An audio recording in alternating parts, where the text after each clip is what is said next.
और दोस्तों, स्वागत है आप सभी का। आज इस वीडियो में हम बात करेंगे एकादशी व्रत कथा के बारे में, जिसका वर्णन हमारे शास्त्रों व अनेक धार्मिक पुस्तकों में किया गया है। एक साल में, एक वर्ष में कुल मिलाकर 24 एकादशी होती है, मतलब एक माह में 2 एकादशी। जिस वर्ष में अधिक मास पड़ता है, उस वर्ष 2 एकादशी और बढ़ जाती है। इस तरह कुल 26 एकादशी होती।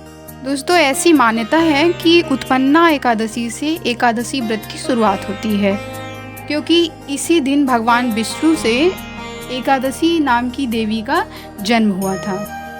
सभी 26 एकादशियों को अलग अलग नाम से जाना जाता है, जिसके महात्म्य भी भिन्न भिन्न है। एकादशी व्रत भगवान विष्णु को आइए जानते हैं एकादशी व्रत की विधि क्या है। दोस्तों, अगर सामर्थ्य हो तो एकादशी व्रत के एक दिन पूर्व शाम को भोजन नहीं करना चाहिए, और अगर करते हैं तो सात्विक भोजन करना चाहिए, और भोजन करने के उपरांत मुंह को अच्छी तरह से धुल लेना चाहिए, जिससे दांतों में कोई भी अन्न फंसा ना रहे। और एकादशी के दिन सूर्योदय से पूर्व ही उठ जाना चाहिए।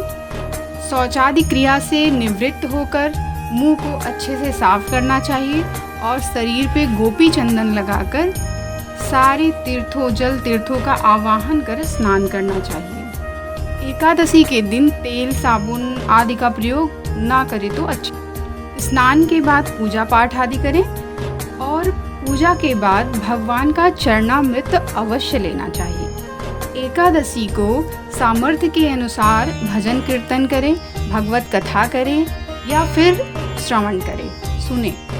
यदि सामर्थ्य हो तो रात्रि जागरण कर भी भजन कीर्तन करें। इस दिन अच्छी संगति, अच्छे विचार, अच्छे वातावरण में रहें। झूठे, कपटी, मांस मदिरा पालन करने वाले या फिर शास्त्र विरुद्ध आचरण करने वालों से जहाँ तक संभव हो दूर रहना चाहिए। दोस्तों, यह लोग ओला के समान हैं। जैसे ओला दूसरों का अहित करने के पश्चात स्वयं भी गल जाता है, उसी प्रकार ऐसे लोग दूसरों को नष्ट कर स्वयं भी पतन के गर्त में चले जाते हैं। एकादशी के दिन इन नियमों का पालन सामर्थ्य अनुसार और पूर्ण श्रद्धा से करनी चाहिए। और हमें यह भी ज्ञात होना चाहिए कि भगवत भजन में लिप्त रहना तथा पूर्ण आत्मशुद्धि का नाम ही उपवास है। एकादशी का व्रत हम सभी को अवश्य ही करना चाहिए, लेकिन अगर जो सामर्थ्यवान नहीं हैं, जो नहीं कर सकते इस व्रत को, वो एक समय भोजन करके भी ये व्रत कर सकते हैं, जिसमें अन्न का प्रयोग ना हो, पर इस महाव्रत का त्याग नहीं करना चाहिए। शास्त्रों के अनुसार विवाहित स्त्रियों को पति की आज्ञा के विरुद्ध एकादशी व्रत नहीं करना चाहिए। आइए अब जानते हैं एकादशी व्रत के पारण के बारे में। एकादशी व्रत के उपरांत व्रती को चाहिए कि वह किसी ब्राह्मण को भोजन कराए, उसके बाद स्वयं भोजन करे। अगर सामर्थ्य न हो तो ब्राह्मण को सिद्धा भी दान दे सकते हैं, और अगर इसमें भी कोई बाधा हो तो भगवान को भोग लगाकर भोजन करना चाहिए।